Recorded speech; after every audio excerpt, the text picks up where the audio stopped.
প্রিয় প্রণয়নী, লেখনীতে জান্নাত নুসরাত। পর্ব নাম্বার 17। অফিসের কর্মচারীরা একত্রে বসে গল্প করছিল। গল্পের মূল বিষয়বস্তু হচ্ছে আরশ এবং মিস ডায়নার ভিতরে কিছু চলছে। একজন কর্মচারী বলল, মিস ডায়না কিভাবে স্যারের দিকে তাকিয়ে থাকে দেখেন, একবার খেয়াল করে দেখবেন, উনি স্যারকে মনে হয় চোখ দিয়ে গিলে খাবেন। দ্বিতীয় কর্মচারী বলল, আরেকটা বিষয়, স্যারের রুমে ঘন্টার পর ঘন্টা কাটিয়ে দেন ডায়না ম্যাম। অন্য কেউ তো স্যারের কেবিনে যাওয়ার আগে ওনাকে বলে যেতে হয়। নিজেকে স্যারের বউ ভেবে বসে আছেন ডায়না ম্যাম। আরেকজন বলল, স্যার সবার সাথে কী রুট ব্যবহার করে, আর ডায়না ম্যামের সাথে কিভাবে হেসে হেসে কথা বলে তা আপনারা খেয়াল করে দেখবেন। প্রথম কর্মচারী বলল, না তো, আমি কখনো দেখিনি স্যারকে ডায়না ম্যামের সাথে হেসে কথা বলতে। তৃতীয় কর্মচারীটি বলল, আপনাকে দেখিয়ে হেসে কথা বলবে? সেদিন আমি দেখেছি ডায়না ম্যামের সাথে কথা বলছিল আর মুস্কি মুস্কি হাসছিল। প্রথম কর্মচারী বলল, তাই নাকি? তৃতীয় কর্মচারী বলল, একটা মেয়ে দৌড়ে আসলো, যেখানে গোল হয়ে বসে সবাই গল্প করছিল। কি হয়েছে রুবা, এইভাবে দৌড়ে আসলে কেন? টাইম খেয়াল করেছেন? 9:30 বাজে, স্যার করিডোরে এসে গিয়েছেন, আর আপনারা কাজ বাদ দিয়ে গল্প করছেন এভাবে গোল হয়ে বসে। আরশ আসার কথা শুনে সবাই নিজ নিজ ডেস্কে দৌড়ে গেল, নিজেদের ফাইলগুলো হাতে নিয়ে চেক করার ভান করলো। আরশ মেইন ডোর খুলে ভিতরে প্রবেশ করতে সবাই সালাম দিল। সালামের উত্তর দিয়ে সামনে যাওয়ার সময় রুবা নামের মেয়েটার হাতের ফাইলের দিকে চোখ পড়ল। মেয়েটার কাছে গিয়ে আরশ ফাইলটা সোজা করে দিল আর বলল, ফাইল দেখার অভিনয়টা ঠিক আছে, কিন্তু ফাইলটা উল্টো না ধরলে ধরা পড়তেন না আমার কাছে মিস। তারপর সবার দিকে তাকিয়ে আরশ বলল, আমি আপনাদের এখানে রাখিনি আমার পার্সোনাল লাইফ নিয়ে গসিপ করার জন্য। কোনো কাজ না করে বসে বসে বেতন নেবেন, সেটা তো আর হবে না। কাজে মনোযোগী হন আর প্রোডাক্টগুলো ঠিকভাবে প্যাকেজিং করুন। আজকাল পণ্যের অনেক ব্যাড রিভিউ আসছে। আর মিস রুবা, ফাইলটা চেক করে তাড়াতাড়ি আমার কাছে নিয়ে আসুন। Yes sir. আরশ নিজের কথা শেষ করে কেবিনে চলে গেল। সবাই মুখ কালো করে নিজ নিজ কাজ করতে গেল। অন্যদিকে নাহিদের চাচাতো বোনের সাথে ভালো একটা সম্পর্ক গড়ে উঠেছে নুসরাত ও ইসরাতের। নুসরাত আর ইসরাত নাহিদের বাসার করিডোরে হাঁটছিল। নাহিদের চাচাতো বোন ওদের হাঁটতে দেখে নিজের রুমে নিয়ে গেল। সেখানে ওর মা নাসিমা আক্তার ছিলেন। নাসিমা আক্তার বললেন, নাস্তা করা শেষ? নুসরাত বলল, জি। নাসিমা বললেন, লাবণ্য, তুই যে আচার তৈরি করেছিলি তা ওদের খেতে দে। ইসরাত বলল, আন্টি, আমি আচার খাই না। নাসিমা বললেন, তুমি না খেলে ও খাবে, দে তো লাবণ্য, নুসরাতকে দে। লাবণ্য মেয়েটা আচার এনে দিল। নুসরাত ভদ্রতা দেখিয়ে না বলল। নাসিমা কিছুটা জোর করতেই নুসরাত বলল, এত করে যখন বলছেন তখন একটু খাচ্ছি, আপনি জোর করার জন্যই খাচ্ছি। ইসরাত নুসরাতের কানে কানে বলল, জিব্বা সামলা, মানুষ রাক্ষস বলবে, বেশি খাস না। নুসরাত চুপচাপ বসে আচার খেতে লাগলো। নুসরাতের আচার খাওয়া শেষ হতেই নাসিমা আরও এক বাটি আচার দিলেন নুসরাতকে। নুসরাত মহিলার ওপর প্রচুর খুশি হলেন। পাম দিল নাসিমাকে, আপনি অনেক কিউট আন্টি, দেখ মেয়ের কাণ্ড, এইসব বলতে হয় নাকি? সত্যি বলছে আন্টি, আপনি অনেক কিউট। নাসিমা লজ্জা পেলেন। তারপর হালকা হেসে বললেন, আমার বোন লন্ডন থেকে এই বেডশিটটা পাঠিয়েছেন। ইসরাত বলল, ও। নাসিমা বললেন, লাবণ্যকে লন্ডন থেকে অনেকগুলো ড্রেস আর জুতা দিয়েছে। এ লাবণ্য, ওদের দেখাতো। নুসরাত বলল, না না, দেখানোর প্রয়োজন নেই, আমরা বুঝতে পারছি। নুসরাতের কথা কানে তুললেন না নাসিমা। লাবণ্যকে কাভার থেকে বের করে দেখাতে বললেন। লাবণ্য বের করে দেখাতে শুরু করলো। লাবণ্য বলল, এটা আমার খালামণি আমেরিকা থেকে দিয়েছে, এটা আমার মামাতো বোন লন্ডন থেকে দিয়েছে, আর এই ব্যাগগুলো সব বাহির থেকে আসছে। নুসরাত বলল, জি বুঝতে পারছি। লাবণ্য আবার বলল, এই পার্সটা আমার খালা আমেরিকা থেকে পাঠিয়েছে। লাবণ্য পার্স খুলতে সেখান থেকে স্যানিটারি ন্যাপকিন বের হয়ে আসলো।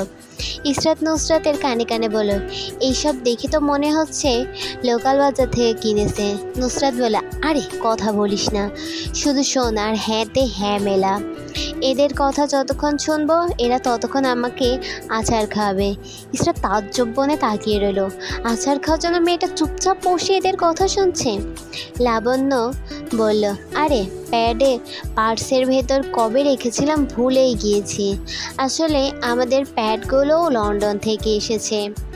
লাবণ্যের কথা শুনে ইসরাত প্যাডের দিকে তাকালো যেখানে স্যানোরা লেখা। কিছু বলতে যাওয়ার আগেই নুসরাত চিমটি কাটল। নুসরাতের দিকে ইসরাত ভ্রুকুসকে তাকালো। নুসরাত ইশারা করে বলল কিছু না বলতে। লাবণ্য বলল, আসলে আমাদের কাভার্ড ভর্তি প্যাড, দাঁড়ো তোমাদের দেখাচ্ছি। ইসরাত বলল, না না, দেখার প্রয়োজন নেই, আমরা বুঝতে পারছি আপনাদের সব জিনিসই বিদেশি। আমার একটু কাজ আছে, আমি যাচ্ছি, পরে আসবো আপনাদের ঘরে বলে ইসরাত রুম থেকে বের হয়ে গেল। রুম থেকে বের হয়ে জোরে শ্বাস ফেলল। নুসরাত আচারের বাটি হাতে নিয়ে বলল, আসলে আমারও একটা কাজ আছে, আমি আচারের বাটিটা নিয়ে যাই, খাওয়া শেষ হলে এনে দিয়ে যাব। নাসিমা বললেন, আরে বসো গল্প করি। নুসরাত বলল, পরে আসবা আন্টি, এখন চাই। কথাটা বলে নুসরাত দৌড়ালো। মনে মনে ভাবলো মনে হয় নতুন ধনী হয়েছে তাই এত টাকার কথা বলে, আর বারবার মেনশন করে এই দেশ থেকে আসছে ওই দেশ থেকে আসছে। নুসরাত আর ইসরাত নাইমের রুমে আসতেই নাহিদকে দেখে লো বিছানায় শুয়ে থাকতে। নুসরাত নাহিদের পিঠে কিল মেরে বলল, এই উঠে বস। নাহিদ বিরক্ত হয়ে উঠে বসলো। নুসরাতের দিকে তাকিয়ে বলল, কি রে কালি, কি হয়েছে? নুসরাত বলল, ফাতেমা আপি কল দিয়েছিল। নাহিদ ফাতেমার কথা শুনে এবার নড়ে চড়ে বসলো। নুসরাতের দিকে খুব মনোযোগ দিয়ে তাকালো। কি বলেছে? আপি বলেছে ওনার বিয়ে ঠিক হয়ে গিয়েছে। না, এ হতে পারে না। ফাতেমা আমাকে কীভাবে ধোকা দিতে পারে না? যা সর এখান থেকে, তোকে আবার কখন ধোকা দিল?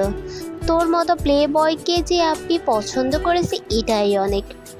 ফাতিমের বাচ্চাকে বল ব্লগ খুলতে, ওর সাথে আমার কথা আছে।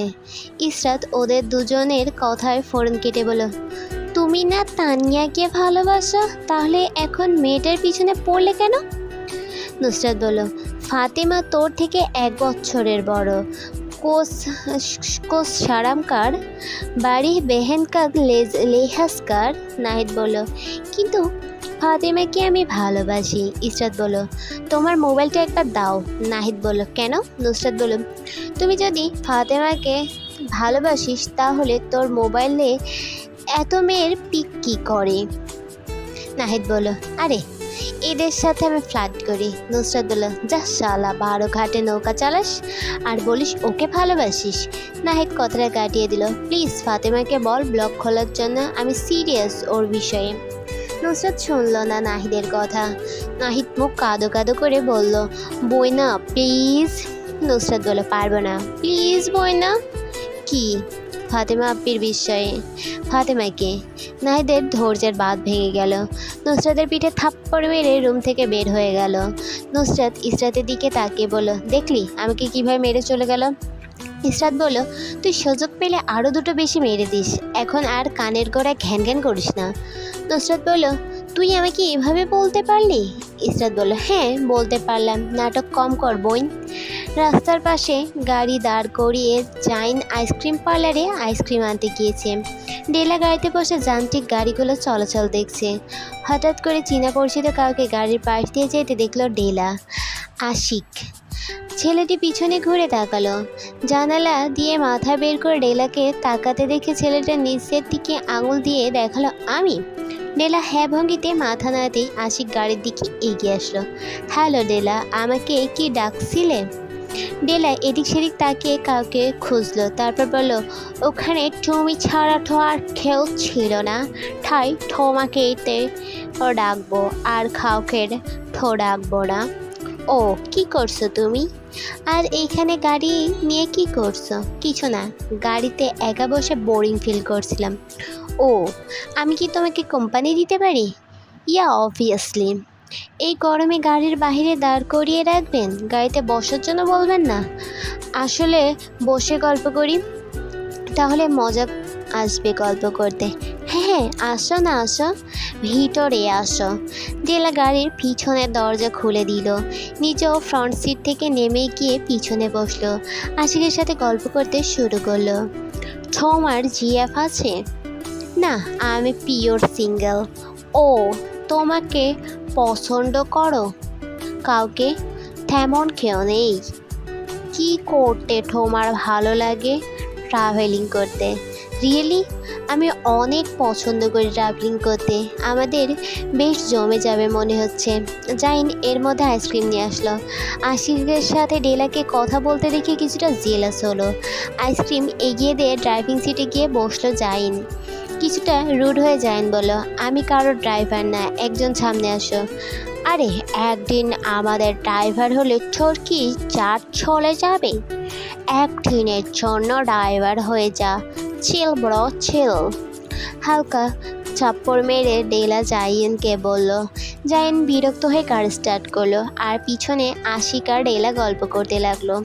কিছুক্ষণ পর পর ডেলার হা হা করে হাসির শব্দ ভেসে আসলো পিছন থেকে। হাসতে হাসতে দু একবার আশিকের গায়ে থাপ্পড় মেরে বসলো ডেলা। তারপর সরি বলল। আবার হাসতে হাসতে থাপ্পড় মেরে বসলো আশিকের গায়ে।